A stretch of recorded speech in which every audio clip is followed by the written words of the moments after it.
Bapak Ibu saudara-saudari seiman dalam nama Tuhan Yesus Kristus, karena begitu besar kasih-Nya kita dapat berkumpul di gereja ini. Mari ikhlaskan hati dan pikiran, sambut Roh Kudus di dalam hati kita masing-masing untuk beribadah, bersyukur dan memuji namanya di Minggu 25 setelah Trinitatis ini.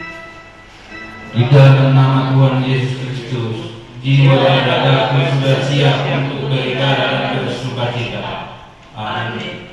Di dalam nama Allah Bapa dan di dalam nama Anaknya Tuhan Yesus Kristus dan di dalam nama Roh Kudus Halik langit dan bumi. Amin. Marilah kita sama-sama mengucapkan doa. Ya Tuhan Allah, berkatilah kami dan sinarkan wajah-Mu bagi kami yang bersekutu di tempat ini. Amin.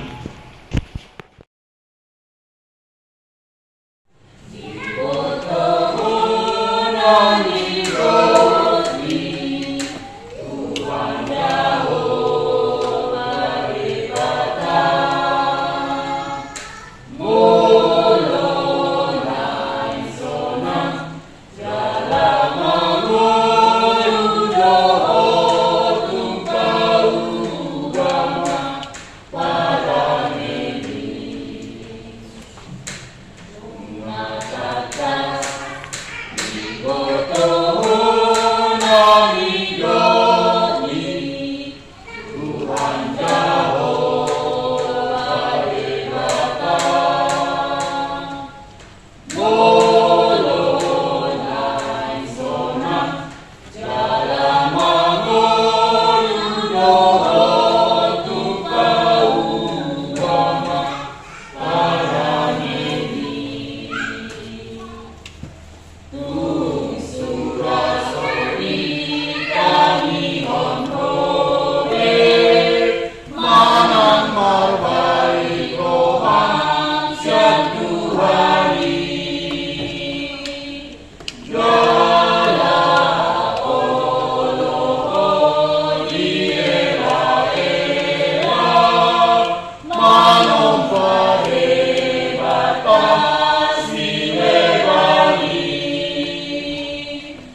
nomor 030-TI-B-11-2024 Minggu 17 November 2024. Tema ibadah kita, orang yang bertahan sampai akhir akan selamat.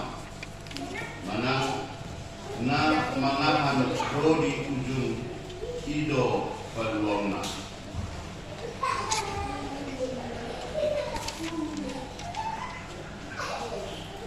Yang pertama, jadwal ibadah kategorial dan latihan kor, vokal di gereja dan evangelisasi atau pertanian sudah tersedia dan belum ada perubahan. Yang kedua, statistik harian jemaat di hari Minggu 10 November 2024 sebanyak 20 orang, sekolah minggu 10 orang. Yang ketiga, meeting atau pengumuman. Yang pertama, ibadah dengan mengucap syukur kepada Tuhan dihimbau kepada semua agar semakin rajin beribadah di gereja serta mengikuti ibadah kategorial. Ibadah masuk pukul 10.30 WIB, dilayani oleh pendeta, pika pendeta, pimpinan dan unsur pimpinan majelis jemaat KIP Penerangan. Yang kedua, sarana dan prasarana pelayanan HKIP Penerangan. Pimpinan majelis jemaat HKIP Penerangan menyampaikan terima kasih banyak terhadap seluruh jemaat dan simpatisan yang bisa tetap hadir beribadah dan yang dapat berbagi tanda syukur melalui persembahan bulanan dan ucapan syukur atau janji iman. Doa kita, Tuhan semakin memberkati kita semua dengan seluruh yang kita kerjakan sesuai dengan kehendak Tuhan. Yang ketiga, tempat ibadah. Kita masih tetap beribadah di tempat ini menunggu proses pendirian rumah ibadah kita di tanah untuk di tempat berdirinya gereja HKIP Penerangan Jambi. Yang keempat, evangelisasi atau ibadah keluarga sesuai kalender gerejawi Minggu 24 November 2024 memasuki ujung tahun kuliah atau akhir tahun gerejawi, maka ibadah keluarga atau pertanian tahun 2024 resmi kita tutup. Mungkin ada amal-inam keluarga yang belum kebagian di tahun 2024. Kita berdoa tetap dan kita persiapkan hati kita untuk tahun yang akan datang untuk langsung menyambut pertanian atau ibadah keluarga yang akan dilaksanakan dari gereja kita. Yang kelima, ibadah Minggu 24 November 2024 kita akan laksanakan ibadah menggunakan bahasa Batak Toba. Ada yang tidak tertulis di sini yang mengenang. Mungkin Bapak Ibu dan Budi ada pertanyaan ataupun ada perubahan beberapa item di tata ibadah kita. Bisa jadi ini suatu pertanyaan yang belum terjawab. Suatu contoh persembahan pujian yang ada perubahan, yaitu yang tadinya PA atau persekutuan pemuda-pemudi, selama ini kita buatkan itu selesai khotbah dan sekarang dirubah. Dan itu merupakan suatu keputusan daripada sinode kerja HKIP di bulan yang lewat yang sudah berjalan. Artinya seperti yang mengenang ada kejadian atau yang biasa kita ikuti selama ini, warta jemaat selalu dibuat selesai khotbah. Ternyata ada yang kurang berkenaan dengan warta jemaat yang dibacakan. Akhirnya yang dibawa jemaat pulang ke rumah masing-masing bukan firman Tuhan yang disampaikan oleh pengkhotbah, Tetapi ya mungkin ada yang kurang enakan mendengarkan warta jemaat. Itu yang dibawa jadinya pulang. Di HKIP ternyata ada nilai plus yang sangat bagus sama kita, bahwa kita buatkan warta jemaat dan penutup adalah firman Tuhan atau khotbah. Itulah yang dibawa oleh seluruh jemaat yang ikut beribadah saat itu. Contohnya, jadi tidak lagi ada lagu atau persembahan pujian. Sesudah khotbah langsung ditutup, yaitu menerima atau dua berkat.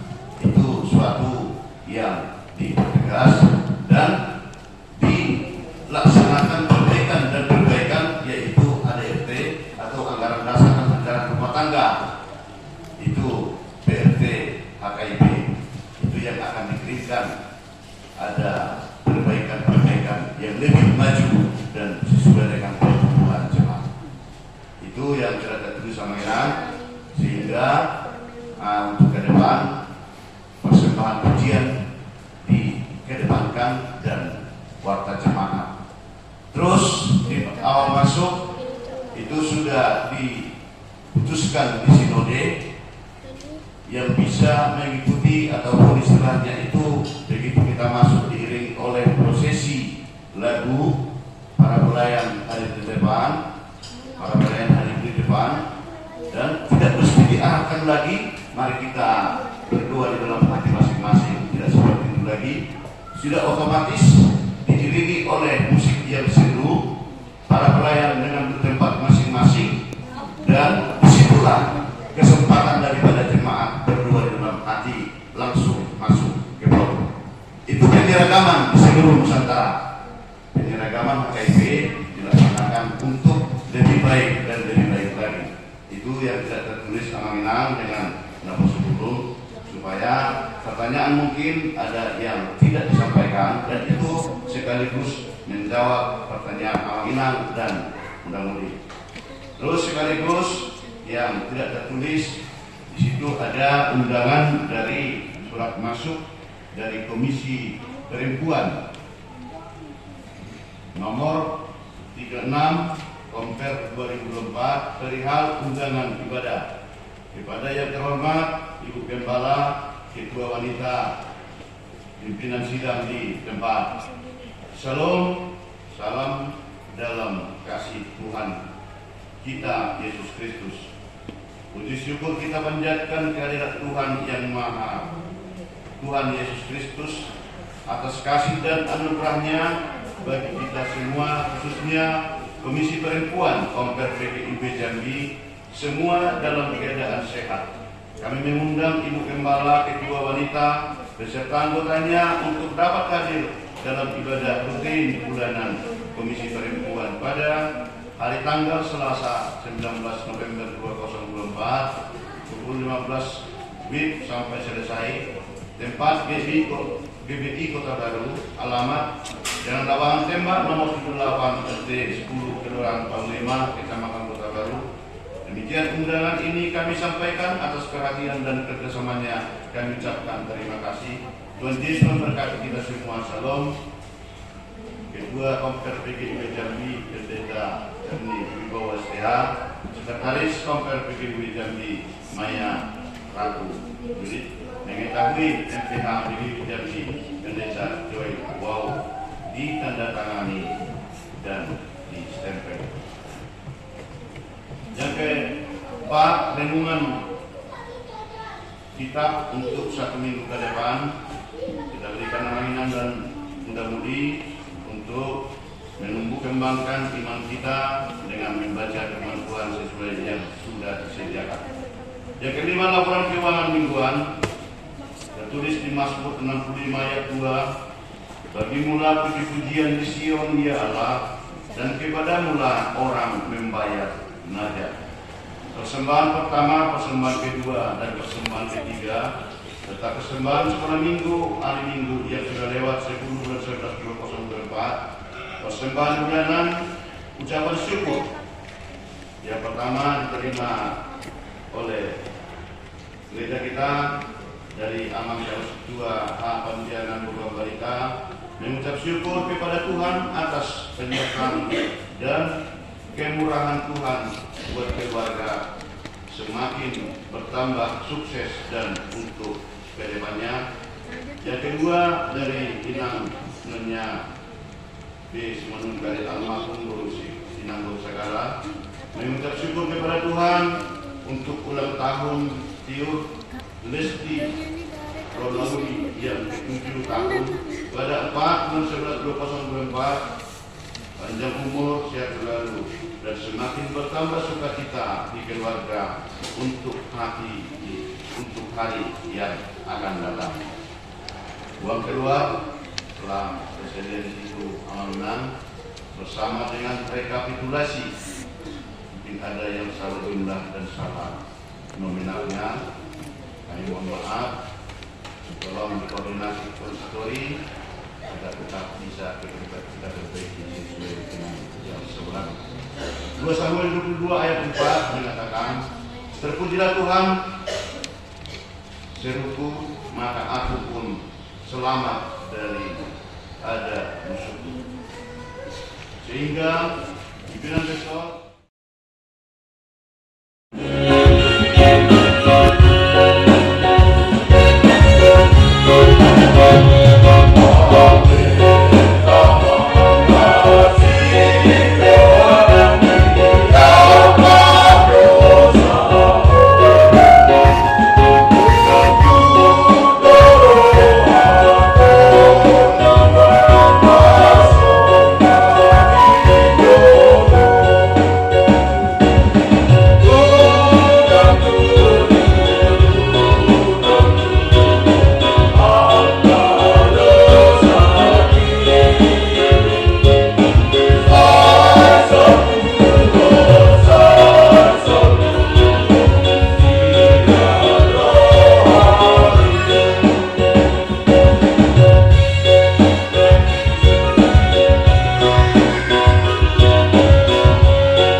Firman Tuhan untuk ibadah kita pada minggu ini, Minggu 25 setelah Trinitatis, diangkat dari Matius 24 ayat 9 hingga ayat 14.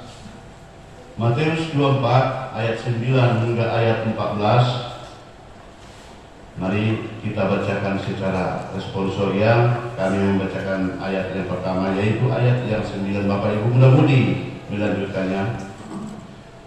Pada waktu itu kamu akan diserahkan supaya disiksa, dan kamu akan dibunuh, dan akan dibenci semua bangsa oleh karena namaku. Dan banyak orang yang murtad dan mereka akan saling menyerahkan dan saling membenci. Banyak nabi palsu akan muncul dan menyesatkan banyak orang.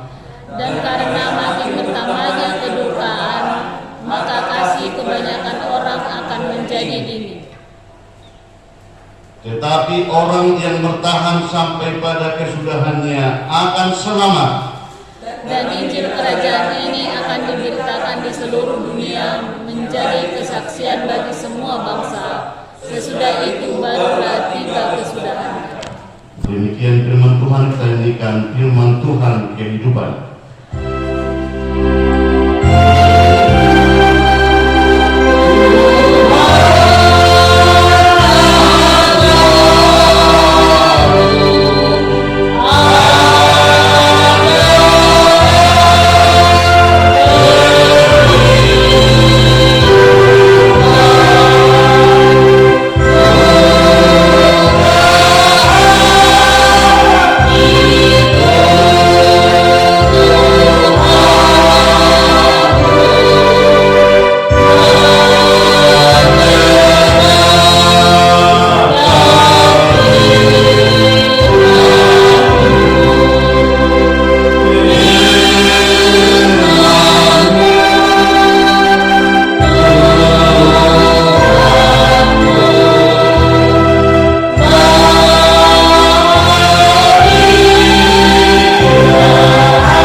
Berhubung Amon Tikar lagi pelayanan di resort di Pekanbaru, sehingga untuk memperkenalkan ada Tikar Pendeta di resort.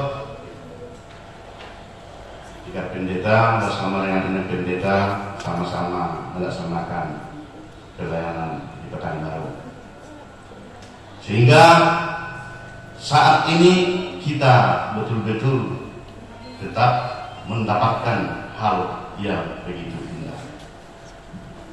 Saya lihat ada di Jambi lorong abadi. Lorong abadi di Simpang Rindu itu mau ke arah Pal 10. Mungkin di tempat lain juga ada. Di Tungkal juga itu ada jalan abadi. Di Pekanbaru juga, tidak tahu saya kalau ada di Medan jalan abadi. Mungkin ada, mungkin di Aceh juga ada lorong atau jalan abadi. Itu jalan atau lorong. Tetapi kalau saat ini dikatakan bahwa tidak ada yang abadi di dalam kehidupan ini, tidak ada yang abadi. Mengapa? Dunia ini pun seperti di teks atau di nats yang sudah kita bacakan itu tadi, ada hari terakhir. Dunia ini juga akan kiamat. Berarti tidak ada yang abadi sesuai dengan firman Tuhan yang telah kita bacakan itu tadi, Bapak Ibu. Disiksa, dibunuh, dibenci karena nama, murtad dan saling membenci. Banyak nabi palsu muncul, banyak kedurhakaan garis besar yang kita baca di nats khotbah pada saat itu. Mengapa Bapak Ibu harus ini disampaikan terhadap orang yang mendengarkan firman Tuhan saat ini, bahwa menandakan suatu pengajaran daripada Tuhan Yesus terhadap murid-muridnya dan terhadap orang yang mendengar dia, termasuk para petinggi-petinggi di saat itu, pelaku-pelaku firman. Tuhan Yesus mengajarkan hal-hal yang seperti ini. Tuhan Yesus menjelaskan dengan lengsernya, dengan hancurnya rumah gereja yang ada di Yerusalem, itu merupakan suatu tanda bahwa dunia ini akan kiamat nantinya. Waktu masih kecil Bapak Ibu, Alun Denami di sekolah minggu, dan mungkin beberapa kali itu saya sampaikan, aiso tutu adong api naro, itu lagu-lagu sekolah minggu di kampung. Ada dikatakan itu tadi kalau tidak betul itu ada hari kiamat. Ada yang mengatakan dia seperti itu. Tetapi kalau orang yang teguh imannya dan setia mengikuti kekristenannya, bahwa hari kiamat itu pasti menurut firman Tuhan itu akan tetap ada. Yang menjadi masalah Bapak Ibu, yang menjadi masalah mudah-mudi, ada yang memperkuat imajinasinya, ada yang memperkuat feelingnya, dan ada tebak-tebakannya. Kapan hari kiamat itu terjadi? Di mana kejadian kiamat itu akan terjadi? Bahkan sebagian orang memanfaatkan pemikirannya, memanfaatkan caranya, bahwa kiamat akan terjadi tanggal sekian, bulan sekian, tahun sekian. Ada beberapa orang yang mengatakan yang seperti itu. Bahkan ada yang sudah mungkin sama-sama kita ketahui yang mengatakan bahwa hari kiamat sudah terjadi 5 atau 10 tahun yang lewat. Itu dengan cara-cara mereka, sehingga orang yang mendengarkan khotbahnya bahwa menjual segala sesuatunya, mereka berkumpul-kumpul karena tanggal sekian, bulan sekian dunia akan kiamat. Itu ada yang mempergunakan. Sampai sekarang pun masih di penjara di negara ini yang mengatakan hari kiamat itu adalah tanggal sekian, bulan sekian, bulan sekian. Pengajaran Yesus yang sebenarnya jangan terlalu, dan bukan kapasitas kita untuk mengetahui ataupun untuk memastikan kapan sebenarnya hari kiamat itu. Bahkan Tuhan Yesus di dalam pengajarannya, bukan hal kapan yang akan terjadi kiamat itu, bukan itu yang diajarkan Tuhan. Melainkan Yesus mengajarkan akan terjadi hal yang seperti ini, seperti yang dikatakan di ayat 9. Pada waktu itu kamu akan diserahkan supaya disiksa, dan kamu akan dibunuh dan akan dibenci semua bangsa oleh karena namaku. Apa tujuan daripada Yesus menjelaskan ini? Apakah menakut-nakuti atau membuat trauma terhadap orang yang percaya dengan Tuhan Yesus? Jawabnya tidak. Apakah membuatkan suatu kondisi supaya mereka tidak mendengarkan lagi pengajaran Tuhan Yesus? Jawabnya tidak. Tetapi mengapa di dalam nats atau pengajaran Yesus dikatakan itu tadi, pada waktu itu kamu akan diserahkan supaya disiksa, dan kamu akan dibunuh dan akan dibenci semua bangsa oleh karena namaku. Dan banyak orang akan murtad, dan mereka akan saling menyerahkan dan saling membenci. Ceritanya seperti ini Bapak Ibu, ada kisah nyata yang terjadi di beberapa 3 minggu yang lewat. Dari Siantar ke Sidikalang, ada di jalan itu biasa sampai 8 titik yang longsor. Ada yang longsor.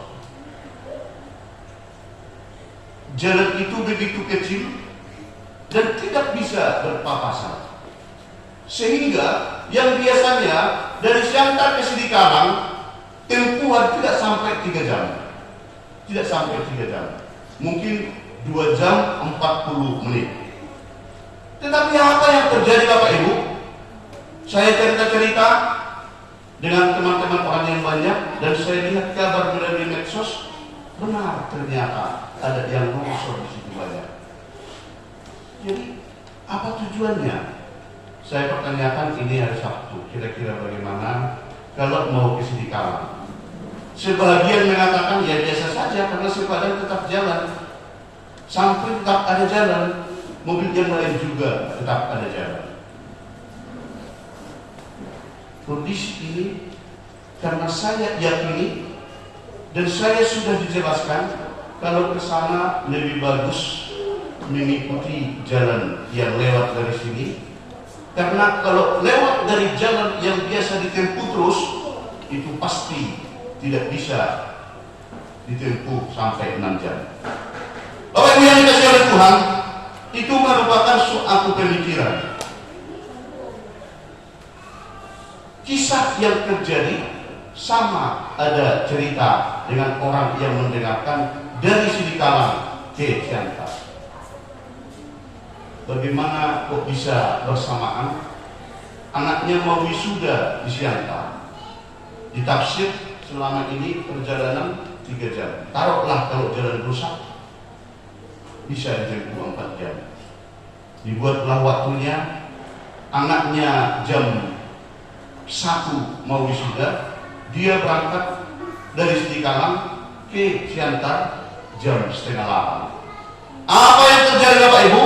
Karena dia tidak percaya bahwa jalan dari Sidikalang ke Siantar itu banyak yang putus. Beliau tidak percaya. Ternyata dibenarkan dalam posisi itu tidak bisa menyaksikan wisuda anaknya yang sudah disediakan dengan cara pesta yang besar aturannya. Dan saya mendengarkan hal itu, kalau memang seperti itu tempuhan perjalanan, okelah, lebih baguslah malam kita berangkat. Berangkatlah kami dari kantor pusat sekitar jam 9:04, sampailah di Sidikalang jam 4 pagi. Berarti kalau dihitung jam 9, 10, 11, 12, 1, 2, 3, 4, 7 jam. Dan bapak ini tadi begitu kesal, begitu stres karena tidak bisa mengikuti pelantikan anaknya dari Sidikalang ke Siantar karena tidak peduli apa yang dikesankan sesuai dengan kejadian yang akan terjadi. Kira-kira seperti itulah Bapak Ibu yang dijelaskan oleh Tuhan Yesus terhadap murid-muridnya terkait dengan bagaimana nantinya yang akan terjadi di hari terakhir. Di hari terakhir, apa yang bakal terjadi nantinya di saat dunia akan kiamat. Tidak terlalu dipentingkan kapan itu terjadi, kapan saatnya yang sejelasnya, tetapi yang penting sekarang, yang pertama sekali, waspadalah dan persiapkanlah diri. Tidak terlalu penting kita kapan sebenarnya kiamat ini, apakah benar ada atau tidak. Yang jawabnya adalah benar adanya kiamat itu akan terjadi. Haroroni Yesus paduahaniro lahu nauhumi namamudu namate, itu pasti ada sesuai dengan ajaran Alkitab. Itu pasti ada. Kapan saatnya?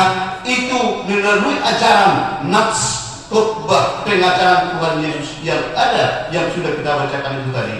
Itu tidak terlalu penting kita harus cari tahu kapan terjadi. Yang diajarkan kepada kita sekarang bahwa kita waspadalah, berhati-hatilah dan bersiaplah kapanpun itu terjadi. Yang penting kita sudah bisa mempunyai suatu persiapan. Persiapan apa yang dimaksud Bapak Ibu? Sama seperti kalau biasanya dari Siantar ke Sidikalang dengan perjalanan tidak sampai 3 jam, tidak mesti penting bawa air putih, tidak mesti penting bawa sarapan atau pengganjal perut. Tetapi karena sudah dikasih tahu, kami juga bersiap membuatkan suatu persiapan, karena pasti menelan waktu 8 sampai 10 jam supaya jangan mati kelaparan di perjalanan. Karena di malam hari warung jarang yang buka, maka kami pun membawa air minum dengan perlengkapan supaya bisa bertahan untuk mengikuti jalan yang macet itu. Ini yang dikehendaki oleh firman Tuhan. Ini yang diajarkan oleh Tuhan. Persiapkanlah dirimu dan waspadalah, akan ada nantinya yang membuatkan kamu tersiksa karena nama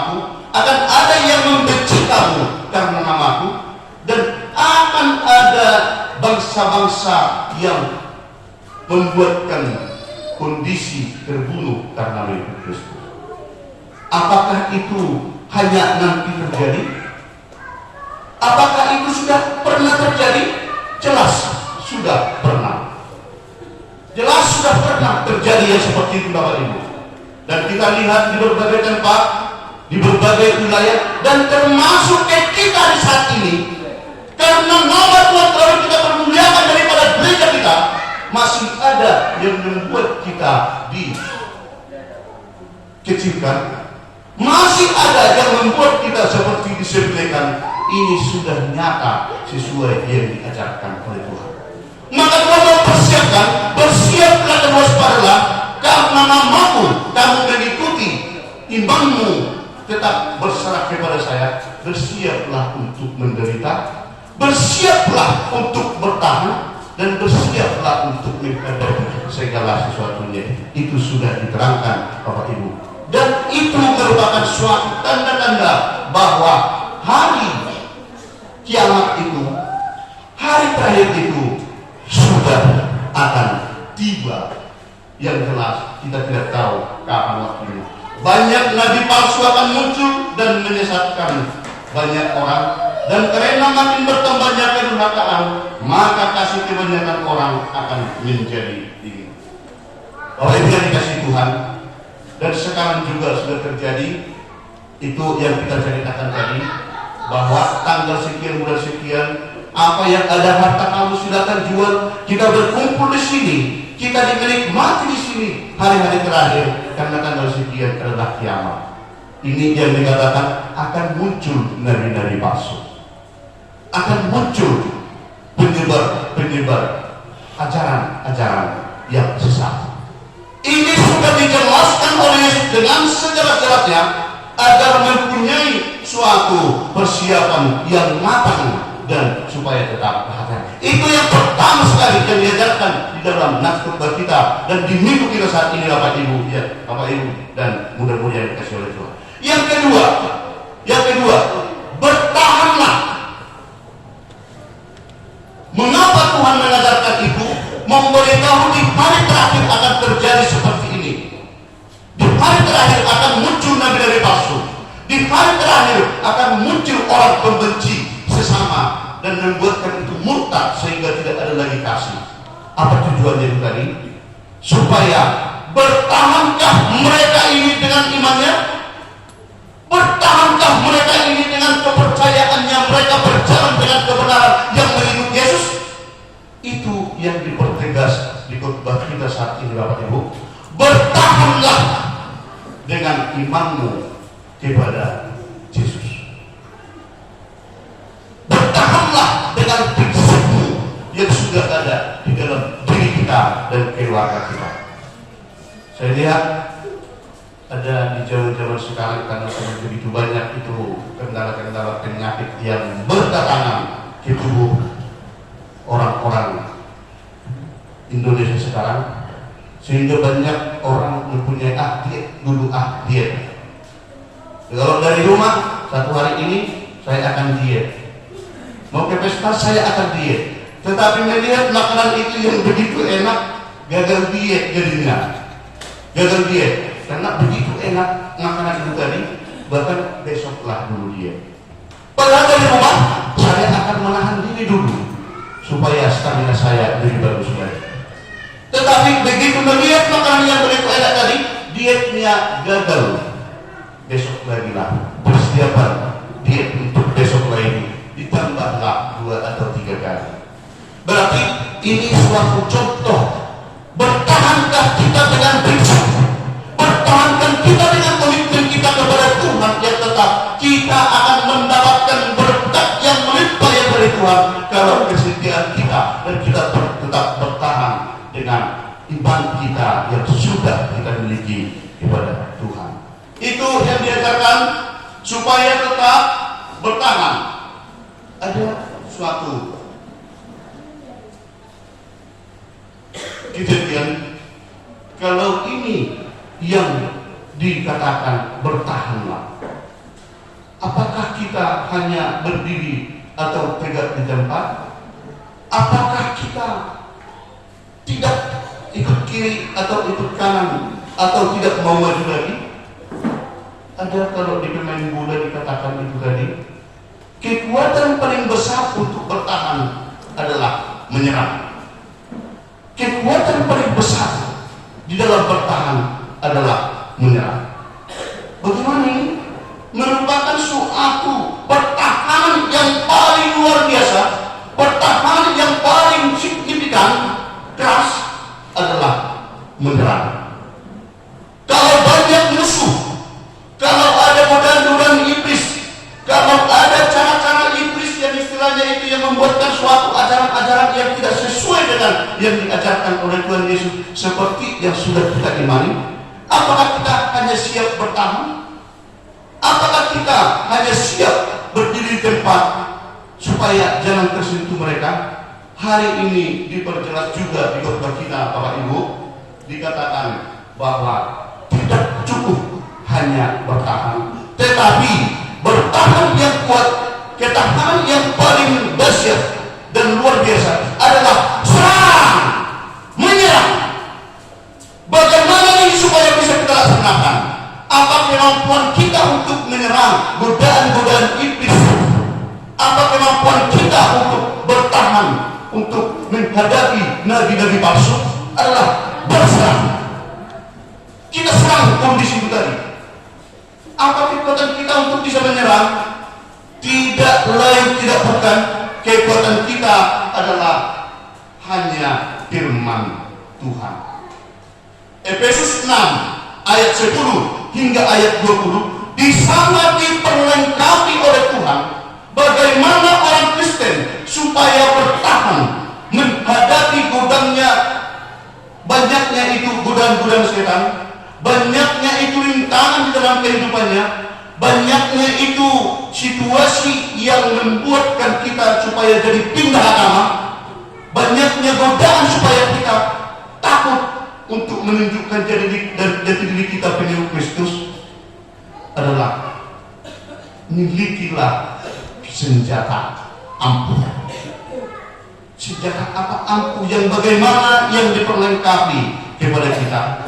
Nanti Bapak Ibu mudah-mudahan dibaca Efesus 6 ayat 10 hingga ayat 20. Di situ kita sudah diperlengkapi bahwa berbaju dan kebenaran itulah senjatamu menghadapi banyaknya rintangan, banyaknya cobaan, banyaknya kuasa-kuasa iblis yang melemahkan kepercayaanmu, yang melemahkan imanmu, yang selalu berserah kepada Tuhan.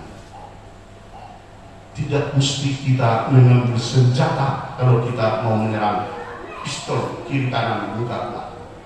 Tetapi apa senjata kita untuk menyerang, untuk tetap bisa bertahan di dalam iman kita? Adalah itu yang sudah diperlengkapi, yaitulah senjata kita yang disediakan oleh Tuhan melalui iman kita. Bapak Ibu yang dikasih oleh Tuhan, hal itu yang kita lihat dari khotbah kita saat ini. Kita diajari supaya bersiaplah dan waspadalah bahwa hari terakhir, hari kiamat itu akan ada waktunya. Dan karena makin bertambahnya kedurhakaan, maka kasih kebanyakan orang akan menjadi dingin. Tetapi orang yang bertahan sampai pada kesudahan akan selamat. Maka yang kedua kita dikatakan supaya bertahan untuk diselamatkan, seperti yang sudah diuraikan. Tetapi orang yang bertahan sampai pada kesudahannya akan selamat. Dan Injil kerajaan ini akan diberitakan di seluruh dunia menjadi kesaksian bagi semua bangsa. Sesudah itu barulah tiba kesudahan. Dikatakan tadi Bapak Ibu, yang ketiga, apa senjata pamungkas kita untuk bertahan di dalam iman kita?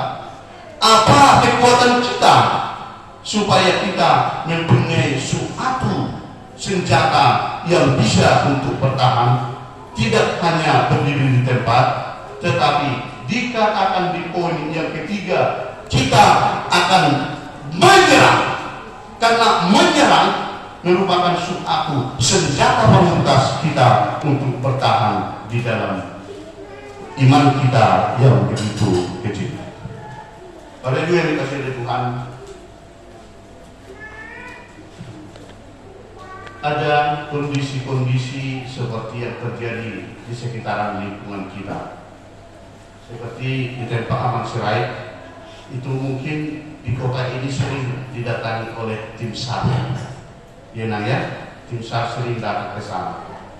Kalau ada banjir, bencana yang terjadi di sana, yang ready adalah tim SAR selalu datang ke sana. Tujuannya itu dari apa? Tujuan tim SAR itu datang dari samping BRI, datang dari arah Arguri, dan mau sampai 3 kalau semuanya sudah terlinang oleh banjir atau situasi yang melanda tempat sekitaran Aman Sirait. Tim SAR itu datang tujuannya untuk apa? Penyelamatan, menyelamatkan. Tim SAR itu tidak pandang bulu apakah yang ada yang di situ yang sudah terdampak oleh banjir itu dari orang Batak, apakah itu orang Jawa, apakah itu orang Nias, apakah itu orang Inggris. Tim SAR tidak pandang bulu. Kalau mereka sudah datang dengan adanya banjir yang melanda di sekitar itu tadi, pokoknya siapa yang masih bertahan ada di depan rumahnya atau manjat ke rumahnya, mereka akan selamatkan itu semua untuk dibawa ke pinggir tanah supaya jangan terbawa oleh arus air.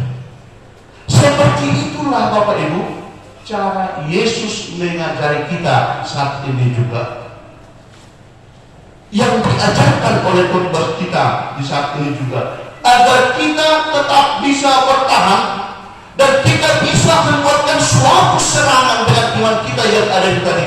Apapun pergumulan, apapun terjadi hari terakhir itu, kita sudah siap untuk menghadapi.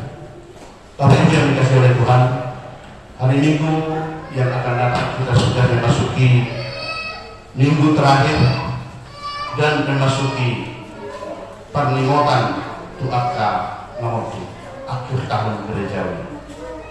Mengapa itu terjadi? Di sini kita dimampukan, di sini kita diajar kembali untuk tetap bertahan dan bersyukur kepada Tuhan. Kita masih bisa mau mengakhiri tahun 2024. Kenapa kita tetap diberkati di dalam nama Yesus? Apapun kondisi kesulitannya, Tuhan akan memampukan di dalam seluruh pergumulannya, karena kita tetap bertahan dan menyerang untuk tetap bisa dapat diselamatkan oleh Tuhan. Semoga Tuhan semakin memberkati kita semua supaya mengajari kita bisa tetap bertahan dan menyerang hal-hal yang bisa merendahkan iman kita, sehingga kita pun sudah mempersiapkan segala sesuatunya untuk kedatangan Tuhan Yesus kedua kali. Tuhan Yesus memberkati dan kita semakin bisa memuliakan Tuhan kita bersama dengan gerejanya. Kita nyanyikan telah mendengar. Amen.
kami yang di surga, kami mengaku bahwa Tuhan adalah sumber dari segala karunia yang melimpah dalam kehidupan kami masing-masing.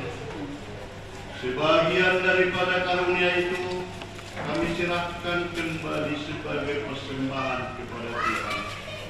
Terimalah dan berkatilah persembahan umat-Mu ini, agar dapat kami pergunakan untuk pekerjaan dan pelayanan kerajaan Tuhan di dunia ini. Bukalah hati kami untuk mengenal betapa banyak berkat dan karunia yang kami peroleh dari Tuhan, supaya kami senantiasa bersyukur kepadamu di dalam nama Tuhan Yesus Kristus Tuhan kami. Amin. Marilah kita sama-sama mengucapkan doa Bapa kami. Bapa kami yang di surga, dimuliakan namamu, datanglah kerajaan-Mu, jadilah kehendak-Mu di bumi seperti di sorga.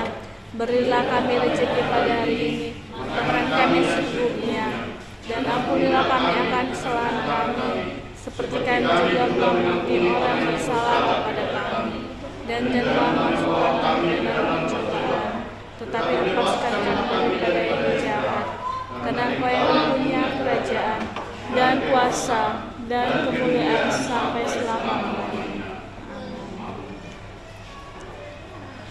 Agar kita pulang membawa damai sejahtera, maka mari kita terima berkat Tuhan ke seluruh diri kita dan keluarga kita. Tuhan memberkati kita dan melindungi kita. Tuhan menyinari kita dengan wajah-Nya dan memberi kita kasih karunia. Tuhan menghadapkan wajah-Nya kepada kita dan memberi kita damai sejahtera. Amin.